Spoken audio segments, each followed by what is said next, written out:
ሪዝቅህን የሚያዘገይብህ ለምንድን ነው? እውቀት ያልከፈተልህ፣ ትዳር የቆየብህ፣ ስራህን ያጣህበት፣ አፍህ ላይ ያለ ጉርሻ የጠፋበት ምክንያት ምንድን ነው? ለምን ዘገየ?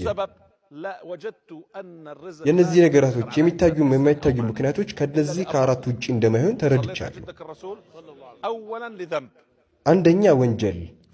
ዛሬ ሌሊት ከወንጀሎች ተውበት እናድርግ። አላህ ሲሳይን የሚነጥቁ፣ ጸጋዎችን የሚከለክሉ፣ ጸጸትን የሚያወርሱ፣ በሽታን የሚያመጡ እንዲሁም ህመምን የሚያራዝሙ ወንጀሎችን ያስወግድልን። አላህ ለሚያውቅብን ወንጀሎቻችን አላህ እንደሚወደው ወደ እርሱ ተመልሰናል።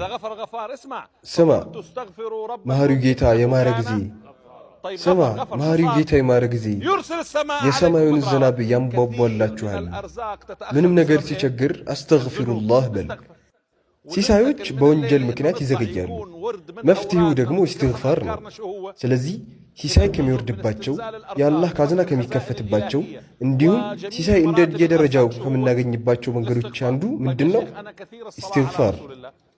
እሺ ያ ሼኽ እኔ ሰላዋት ማብዛት ነው የምፈልገው ልትል ትችላለህ። እንደዛ ከሆነ ይህ ዚክር ሁለቱንም የያዘ ነው። ይህ ኢስቲግፋሩም ይገባል። እሺ ሪዝቅ የሚያዘገየው ሁለተኛው ሰበብ ምንድን ነው?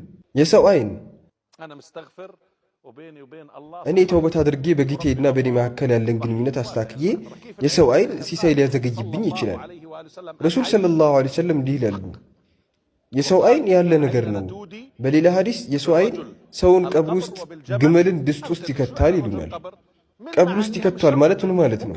ይሞታል ሊሆን ይችላል፣ ግን በሕይወት እየኖረ ይሞታል ማለትንም ያስይዛል። አንድ ወንድም መጣና ያ ሼኽ እኔ ሁሌ በሕይወቴ ወደ ኋላ እንዳልኩኝ ነው አለኝ። እኔም ኢስቲግፋር አድርግ አልኩት።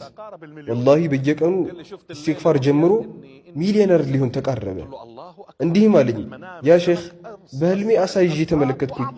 አላሁ አክበር፣ በህልም አሳ ማለት እኮ ፈጣንና ትልቅ ሲሳይ ማለት ነው አልኩት። ነገር ግን እኮ ማቀዝቀዣ ውስጥ ነው ያየሁት አለኝ። ታዲያ ይህማ የደረቀ ሲሳይ ነው አልኩት።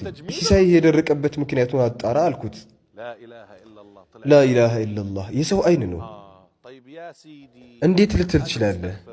ኧረ እኔ እኮ ቀንም ሌሊትም ኢስቲግፋር አድርጋለሁ፣ የእረፍት ስሜትም ይሰማኛል። ነገራቶች ግን ጥሩ አይደሉም። የሰው አይን እንዳይባል የጀማዓ ዚክሮች ላይ ይሳተፋለሁ።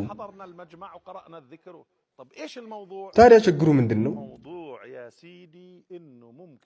እንደዛ ከሆነ ችግሩ አለመገጠም ወይም እድለቢስነት ነው። ችግሩ እድለቢስነት ከሆነ መፍትሄው ከእድልኛ ጋር መሆን ነው። ከእድልኛ ጋር ከሆንክ አንተም እድል ይገጥመሃል። መፍትሄው ይሄው ነው። የመጨረሻው ደግሞ በምን ምክንያት ሲሳይ ሊዘገይ ይችላል? አለመገጠምና እድለቢስነትን ካስወገድን ሲሳያችን ለምን ሊዘገይ ይችላል? እንደዚህ ከሆነ አላህ ዘንድ ልታስበው የማትችል ስጦታ ተቀምጦልሃል። አላህ ከከባድ ነገር ደብቆሃል። ለዚህም ነው ሰይድና ዩሱፍ ልጅ እያሉ ህልም አዩ። ከስንት ጊዜ በኋላ ነው ህልሙ እውን የሆነው? ከ40 ዓመት በኋላ። ጉድጓድ ውስጥ አሳልፈዋል፣ እስር ቤት አሳልፈዋል። ከዚህ ሁላ ጊዜ በኋላ ነበር ህልማቸው እውን የሆነው።